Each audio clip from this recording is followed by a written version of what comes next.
जय जय श्री राधे। ओम नमो भगवते वासुदेवाय।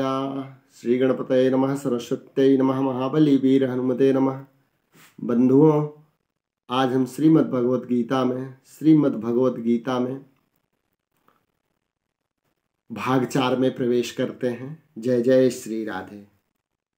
बंधुओं, एक होती है अविद्या तथा दूसरी होती है विद्या।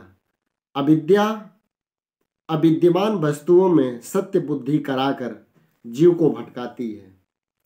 अपरा प्रकृति के खिलौने में जीव उलझ जाता है। जैसे बालक मिट्टी के आम, सेब, फल आदि से रस लेने की कोशिश करता है एवं छीन लिए जाने पर रोता भी है, किंतु यदि मां नकली खिलौने के आम की जगह असली आम बालक के ओठों पर रख देती है तो वह अपने आप नकली आम को छोड़ देता है। नकली खिलौना रस नहीं देता, किंतु तब तक अच्छा लगता है जब तक नकली को नकली नहीं जाना। नकली को नकली तभी जान सकते हैं जब असली का स्वाद मिलता है। जब असली का स्वाद आता है, परा प्रकृति का जरा सा प्रसाद मिलता है, अपने सहज स्वाभाविक आत्मस्वरूप की स्मृति आ जाती है, तो बाहर की तू मैं, यह भोगना है, यह पाना है, ये सब फीके हो जाते हैं। असली को अगर ठीक से जान लिया तो नकली के आकर्षण से पिंड छूट जाता है। असली सुख अर्थात ईश्वरीय सुख पा ले तो नकली अर्थात विकारी सुख, विकारों से भरा हुआ जीवन, विकारी सुख का प्रभाव समाप्त हो जाता है। फिर जीवात्मा विकारी सुख में रहता हुआ भले दिखे, किंतु वह होता अपने आप में ही है। उठत बैठत वही उठाने, कहत कबीर हम उसी ठिकाने। अर्थात वास्तव में देखा जाए तो जीव मात्र का शुद्ध स्वरूप परमात्मा ही है, लेकिन निकृष्ट मतलब अपरा प्रकृति के साथ तादात्म्य करके जीव अपना स्वरूप भूल जाता है। भूल्या जभी आपनु तभी हुआ खराब। जो जीव अपरा प्रकृति में उलझे हुए हैं वे नहीं जानते, लेकिन परा का आश्रय लेकर जो पर ब्रह्म में जगे हैं, ऐसे महापुरुष जानते हैं कि सारी प्रकृति उसी परमात्मा का विस्तार है।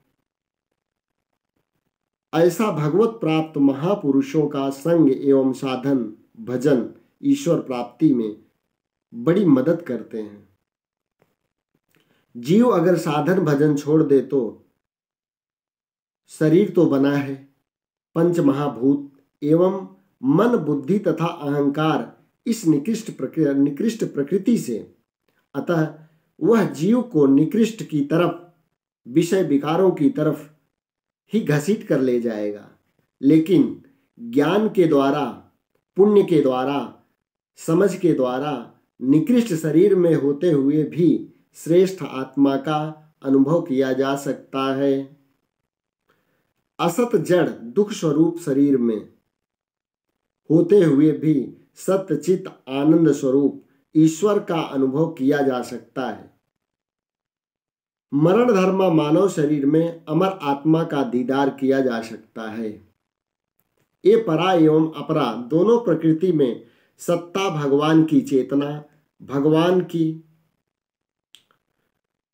आनंद, भगवान का माधुर्य, भगवान का। यही कारण है कि आपको आनंद एवं माधुर्य का अनुभव होता है। आप भगवान के साथ उठते हो, भगवान के साथ बैठते हो, भगवान के साथ सोते हो, भगवान के साथ खाते पीते हो, लेकिन यह भगवान है ऐसा पता नहीं है। यही निकृष्ट प्रकृति का, अपरा प्रकृति का प्रभाव है। जीव भूताम महाबाहो अर्थात जो चैतन्य को जीव बना देती है वह मेरी प्रकृति, वह मेरी परा प्रकृति है। वही परा प्रकृति संपूर्ण जगत को धारण करती है। अन्यथा यह जीवात्मा वास्तव में तो परमात्मा का अभिन्न अंग है। जीवात्मा सो परमात्मा, जीवात्मा सो परमात्मा। भगवान श्री कृष्ण ने भी कहा है, मम वांसो जीव लोके जीव भूता सनातन। जीव भाव पैदा कराने वाली जो प्रकृति है उसे जीव भूता कहते हैं, और देह को मैं मानकर भोग में रुचि पैदा करती है वह अपरा प्रकृति है। भगवान को जानकर भगवान में मिल जाऊं यह परा प्रकृति का स्वभाव है। जबकि धन कमा लूं, ऐसा बन जाऊं, वैसा बन जाऊं, यह अपरा प्रकृति का स्वभाव है। जीवन में कभी अपरा प्रकृति का जोर लगता है तो कभी परा प्रकृति का।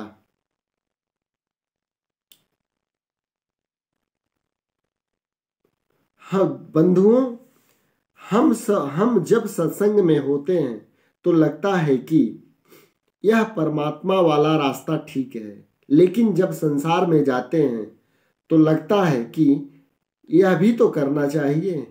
यह अपरा प्रकृति का प्रभाव है। इस अपरा प्रकृति से बचने के लिए कोई नियम ले लेना चाहिए कि इतना जप तो करना ही है। अपरा प्रकृति को मिटाने के लिए कर्मयोग करो।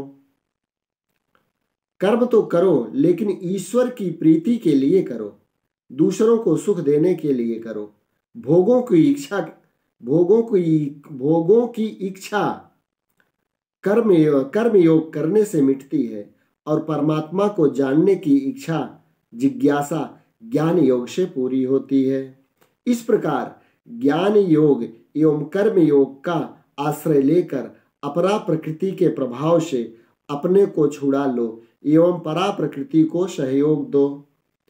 एक कल्पित दृष्टांत देता हूं। जय जय श्री राधे, जय जय श्री